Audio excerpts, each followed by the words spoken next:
Hey guys, one of the things we're going to try and do a little bit more of is some toy reviews. And so when we go out and do quick little toy runs and things like that, kind of showing some things we find and do a quick little look at them. And so this won't have the normal production stuff. A lot of the videos where we do are like prepping for cons or at the actual convention stuff. These will be more like quick hits, so just a couple minutes on things. So made a quick stop at Toys R Us and found the new wave of Thor, the Dark World figures from the new Thor film. And so while I do not need another Thor or Loki, it's a picture of some of the figures that come in the wave. There's two Thors, one in standard garb, one with kind of the jacket type thing hanging over, and then a Loki. And so I don't need any of those, but I am intrigued by these, Marvel's Kurse and the Dark Elf. And so I was going to open them up and take a quick look. The Dark Elf, on the back, it says, "The Dark Elves have long been one of Asgard's greatest enemies. The ancient race has risen, mounting an attack that threatens not only the kingdom, but the universe itself. Skilled in battle, highly intelligent, and immensely strong, the Dark Elves won't be easy to stop, even for the powerful warriors of Asgard." So it's kind of cool to see these. Always cool when a new film is coming out to get to take a look at some new stuff. They seem to have just gotten 2 cases out, from what I could tell. Or maybe it was just one case. I'm not really sure on the case assortment there, but they had 2 boxes laying off by the side, so I think it was fresh out of there. That being said, I only saw 1 Dark Elf and 3 of the Marvel's Curse, and then a ton of Thors and Lokis, as is usually the case with any of these things. So the packaging is a little tight on the legs. They're interesting. Looks like the ankles are fully articulated. This is the first look I've gotten at these outside of the D23 Expo, where they had them in cases.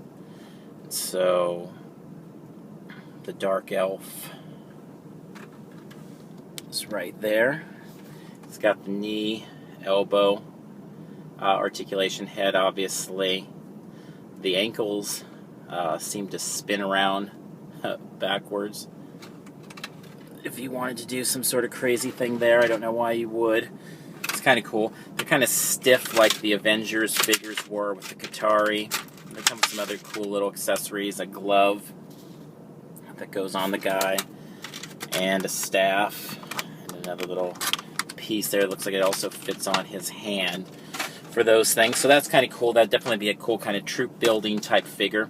The Curse says this menacing villain serves as the evil Malekith. He's been transformed from his normal form into a sinister, even more powerful creature with one thing in mind: wreaking havoc on the realm of Asgard.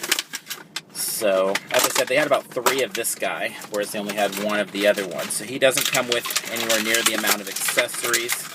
He has a bit of a kind of Predator look to him, and he's all the way around a little bit bigger of a figure. Again, pretty stiff in the articulation. Doesn't have any ankle articulation like the elf did. But kind of a neat little sculpt. Good little figure. You can never have too many villains for your figures at home, or your sets at home, or dioramas or things like that. But yeah, definitely stiff. The skirt type piece he's wearing there doesn't really bend very much, so he's not going to be too posable. Neither of these figures are. They kind of fit with what Marvel's been doing with a lot of, well, really toys in general, Hasbro in particular, of kind of killing the articulation in them and kind of breaking down these a little bit more kids' toys. And if you want the nice, highly articulated stuff, you go with some Sideshow premium format figure or a hot toy or something like that. And he comes with some sort of little ball of some sort, so I'm not sure exactly what that has to do with, but it looks like his hand will be able to hold that decently. So yeah, both figures, they're neat looking ones. They, from the limited amount I'm seeing them here, seem like they're going to have a little bit of trouble kind of standing.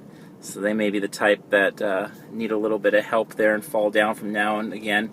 He's got a little bit broader of a base, but he's top heavy, so the horns in the back kind of pull at him a little bit, so he needs a little bit of a little effort there. But as is often the case with these guys with the high articulation on the ankles, sometimes it makes it even more difficult to stand them up.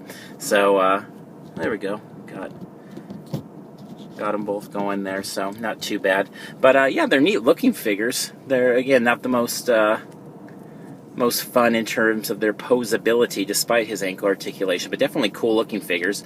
Makes me excited to get them home and put them with the rest of the sets and see what they look like. So Anyway, that's just a real quick review. I am not buying the Thor, or either of the Thors or the Loki, because I've got more than enough of those, so I don't need any of those. But I just wanted to kind of do a quick view of those if you haven't seen them. So they're hitting, I've seen them on the secondary market hitting for about twice the price. They were $9.99 here at Toys R Us, so not the best price in the world, but definitely not as much as paying $15 or $20 that I've seen in some of the comic shops and places like that. So I was kind of waiting to see till I find them in the wild. So looks like the cases are starting to hit the shelves now. So if you're looking for them, good luck finding them. And so until next time, see you in line somewhere.